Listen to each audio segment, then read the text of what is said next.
Oke, di mana letak baris kode program yang menambahkan data baru? Itu yang kita ubah. Nah, posisinya kan di sini.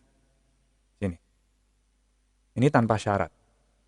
Itulah kenapa apapun yang dimasukkan sebagai username akan masuk. Nah, ini harus bersyarat. Jika tidak ada, baru boleh masuk. Jadi kita harus mencari, ada tidak nama yang baru saja dimasukkan di field 1 ini, di sini. Sini. Ada tidak nama itu di dalam tabel? Kalau ada, maka ketemu. Nah, kalau ketemu tidak bisa masuk. Nah, kalau tidak ada baru bisa masuk. Oke, jadi kita harus memeriksa isi dari text field 1 apakah sudah ada di data ya pada bagian nama. Kita bisa memanfaatkan pencarian sekuensial. Mudah-mudahan masih ingat pencarian sekuensial yang pernah dipelajari di PSD ya. Jadi caranya kita mulai dari 0, indeksnya, ini kita pakai I, indeks dari data, kemudian kita telusuri satu persatu sampai sebanyak elemen-elemen data itu. Jika sudah ketemu langsung keluar dari looping. Tapi kalau belum ketemu teruskan gitu, sampai elemen yang terakhir. Kalau sampai elemen terakhir tidak ketemu, ya berarti tidak ada. Nah, kalau tidak ada atau tidak ketemu baru bisa dimasukkan. Jadi ini ada variabel boolean. Ketemu. Karena baru dimulai ya berarti false. Alias tidak ketemu. Ya, boolean. Boolean itu tulisannya bagaimana? Boolean kalau itu ya. Boolean. Nah, begini. Terus kita gunakan while. While tidak ketemu dan I masih kurang dari sama dengan data size. Jadi batasnya nih begitu ketemu keluar. Kalau tidak ketemu terus sampai habis. Kalau sampai habis tidak ketemu berarti memang tidak ketemu alias booleannya tetap false. Oh ya, ini tipe data itu harusnya biru, ini kecil. Tadi salah boolean ya, ada typo. Ini masih merah berarti diberi kurung double. While begini, apa yang dilakukan? Ini tutup kurung.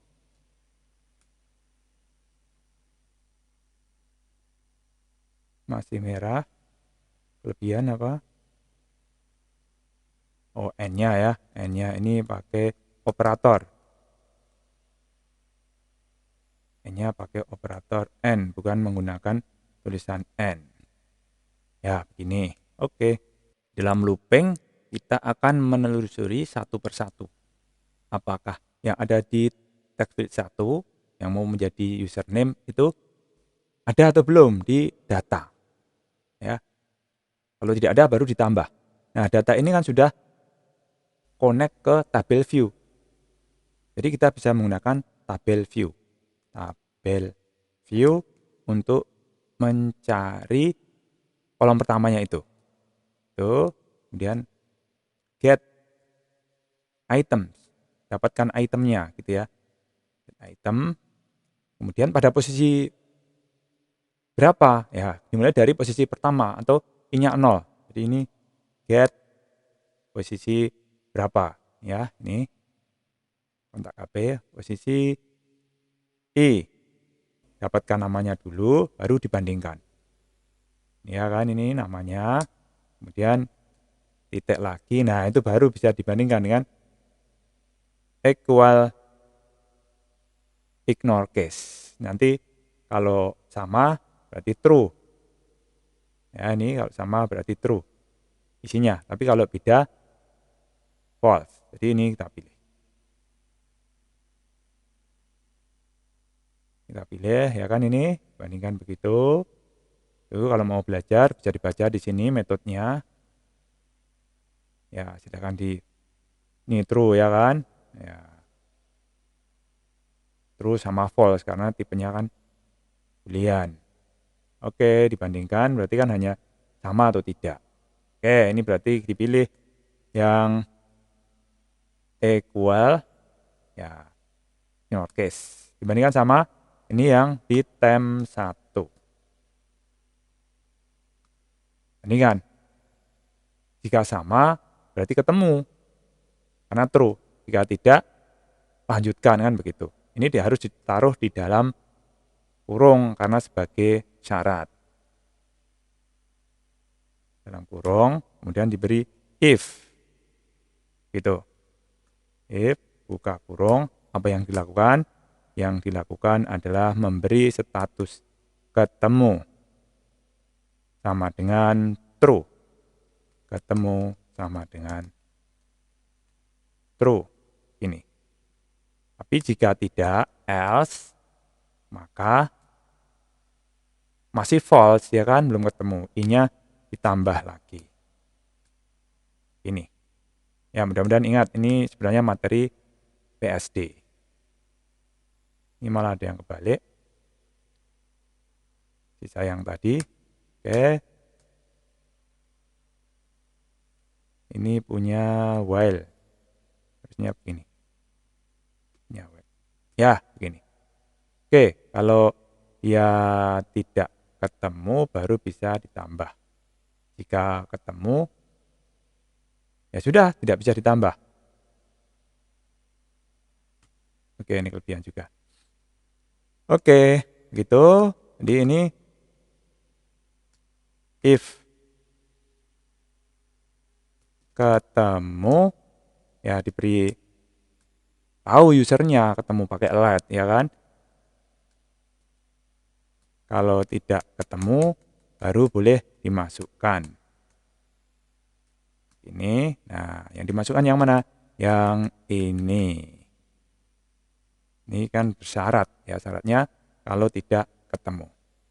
Ini bisa disalin tempel kopas. Jika tidak ketemu kan di sini. Ini. So, sebagai data yang baru, kalau tidak ketemu. Kalau ketemu ya nanti dulu gitu kan, diberi peringatan. Oke. Yang mudah dulu ya, jika ketemu. Jika ketemu kan diberi peringatan. Ya, taruh aja di sini. Pakai alert. Jadi nggak usah dibahas lebih panjang. Ini sudah pernah dibahas kan. Ada merah-merahnya, biarkan saja. Itu kan hanya masalah import.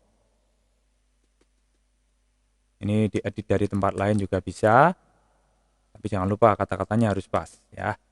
Oke, ini memang copy dari tempat lain. Perhatian, tipe data salah. Ini perhatian, username sudah ada, begitu kan? Sudah ada username yang sama. Oh, ini yang bawah ya, lebih tepat ya. Sudah ada username yang sama. Perhatian. Ini taruh di sini. Kemudian headernya itu username. Username harus ganti, misalnya begini. Oke, ini yang merah diatasi dengan mudah ya. Itu ada hint-nya kan. Nah, kita bisa pakai Alt Enter untuk mengatasinya. Ini kalau di Windows. Kalau di MacBook ya pakai Option sama Enter. Pilih saja ini. Ya, sudah percaya aja di atas sana itu sudah ada add-nya. Ini juga masih ada. Oh ya, Alt Enter lagi atau Option Enter.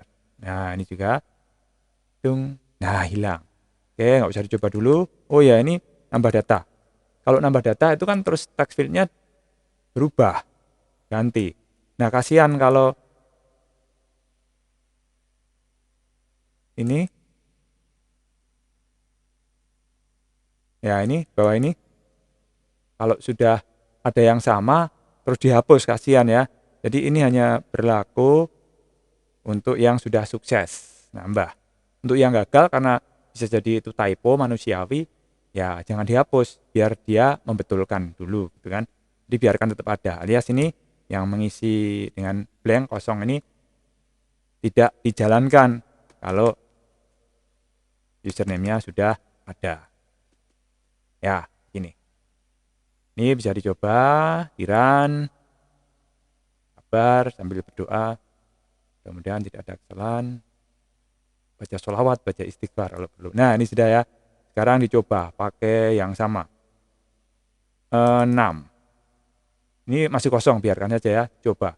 Namanya juga percobaan. Nah, tuh. Username harus ganti. Sudah ada username yang sama. Ini harusnya kalau di OK, ini masih ada 6-nya. Ya, masih ada. Tapi kalau ini Nami, ya ini masih bisa dimanfaatkan karena belum dihapus. Nami harusnya masuk. Nah, masuk ini. Nggak percaya? Coba aja sini. Loh, kok belum? Oh, nggak kliknya kurang kencang. Nami. Duh, kenapa ini Nami tidak bisa masuk? Tadi dikiranya ngekliknya kurang kencang. Ternyata ini sudah sekencang-kencangnya gini, tidak bisa ya, sudah kencang. Ini malah muncul di sini. Ini malah muncul errornya. Oh, berarti ada errornya. Ya sudah, jangan khawatir. Tidak berisiko. Program error itu biasa. Ya, beda kalau Anda merakit rangkaian elektronika. Error bisa meletus. Apalagi listrik. Trafo yang besar-besar salah menghubungkan bisa meletus. Tapi kalau program error, ya sudah biarkan saja. Cari errornya kenapa, gitu kan. Nah, ini cosby ini nih. Ini cosby. Index out of bound exception. Ya, ini berarti batasnya. Batas mana? Batas pencarian di sini nih. Oh iya kan, harusnya kan kalau ada tarik begitu, karena dimulai dari 0 ya, ada 5, ini ya 0, 1, 2, 3, 4. 4, jadi jangan sampai 5. Batasnya nggak boleh 5, jadi ini dihilangkan aja begitu. Beres, insya Allah beres ya. Ya, ini harus keluar dulu dari yang tadi di run, keluar. Terus ini di run lagi, begitu. Gampang ya, program itu gampang. Error ulang lagi saja, tidak berisiko. Oke, ini sekarang bypass saja Nami. Kontaknya 08 ngawur saja. Maksudnya ngawur saja juga. Tambah. Tak. Nah, tambah. Loh, tapi ini dia kok select-nya masih di 6. Harusnya di 6 yang baru. Ya, ini 6 sudah masuk. Harusnya kan beda situ.